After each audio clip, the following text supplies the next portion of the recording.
bark of that tree, and just imagine for a second that you were an animal the size of your pinky fingernail that lived underneath the bark of the tree. Turn and talk to someone else. What would that be like? You'd also feel scared for woodpeckers. Yeah. All right, let's come on back to the circle. Anyone want to share something? What would it be like to live underneath the bark of a tree?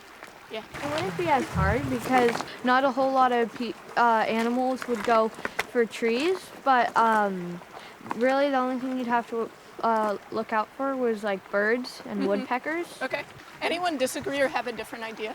If you eat the food that's in the tree, you would have plentiful food. Okay. Like if you've lived there for a long time, you could have already dug a tunnel like inside the tree.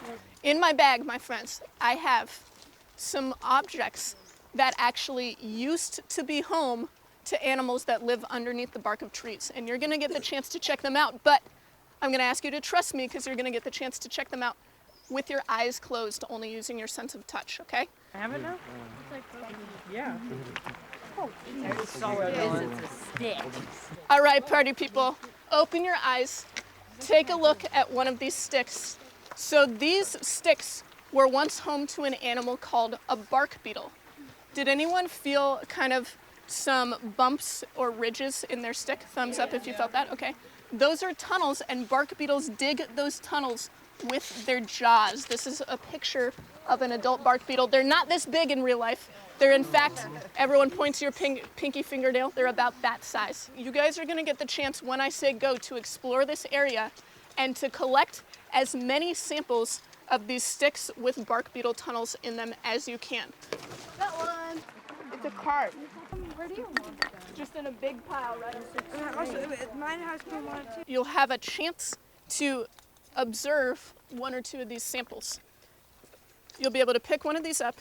You're gonna try and find out as much about these beetle, they're called galleries. The tunnels are called galleries. Find out as much about these galleries as you can. See what you notice, see what you wonder, see what you're reminded of. Hold on, not yet. Try and compare one stick to another. You can tell these ones were made by really small ones, and these ones are probably made by bigger ones, or more were doing these ones at the same time, and they never go under here. Yeah. This one he made a line and then he did all his work around it. This one's like really big. They're kind of connected to each other, like, and there's like one carved thing out, and then it's like another one coming from. Yeah, as you can see, there's like veins. It looks like veins. Okay.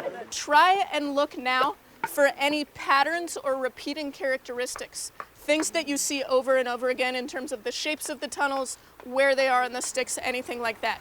Okay, go for it. There's a lot of curved edges on this one. Yeah. It's all like curved, you know? Mine, I feel like it had like rooms, so like.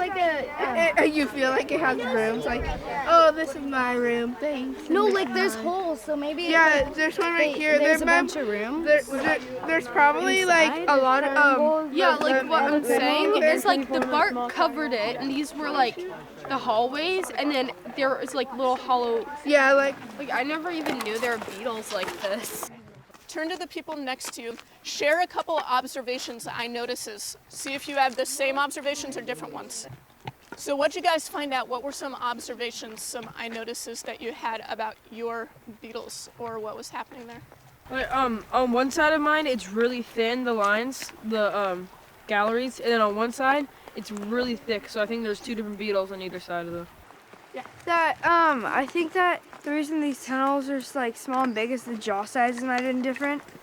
Okay, so maybe some different jaw sizes. What do you guys think of that idea? Is that a possibility, different jaw sizes? I think that not just one bug lives in. I think like a whole lot of bugs live in one.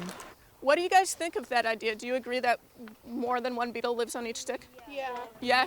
That they don't need to fight because there's so much food. Huh, they don't need to fight because they have so much food. What are things that all beetles have to do and all animals in general have to do?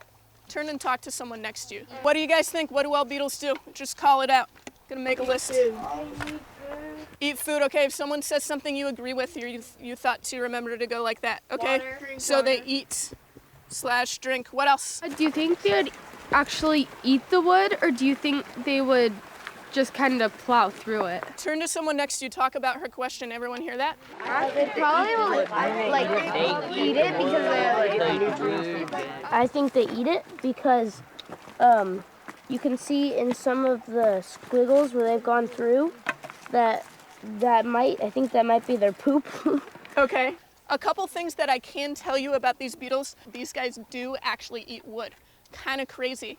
They have some special structures. First of all, they have super intense hard jaws.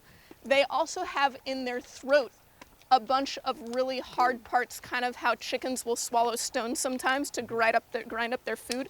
They have something naturally in their throat that's really hard and really rigid that grinds up the wood into sawdust. It's pretty cool. Look at one of the sticks in your hands. Try and connect some of the features in these tunnels, some of the patterns, some of what you see to any one of these actions, okay? Go for it. Well, maybe the brown stuff in the lines or the poop. I don't know. All these beetles do all these things underneath the bark of trees, so they leave behind evidence of all these actions. I have here, this has pictures to things that bark beetles leave behind when they're living, okay? So it has pictures of a bunch of different evidence that beetles live behind. In a second, you're gonna be able to use this as a tool to try and identify as many different parts of what the beetles were doing on these sticks as you can. I want you to really observe it and think about it. Look at it and say like, it's way bigger over here than it was over there. I wonder if that's the same beetle or if it's something else. Come up with a lot of questions, okay? That scorpion thing we found? This is where scorpion, where is it? Right here. That's probably a mating chamber. This is the Beetle. this is where like the scat is. I think it's right here. Yeah, right there, and that's where they eat through the outer soft, sweeter part of the wood. Like I think it's more on this one, but this is where they eat through it. And then these are like the mating chambers.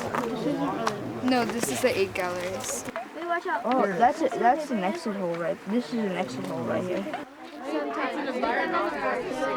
think that it's like not harmful at all. I don't think it's... Let's just imagine if you were walking in a park with, let's say, your mom, your dad, anyone that you hang out with at home, your little sister or brother. Let's say you found a stick with a bunch of really cool bark beetle tunnels in it. What would you want to share with one of your family members? How would you explain bark beetles to them?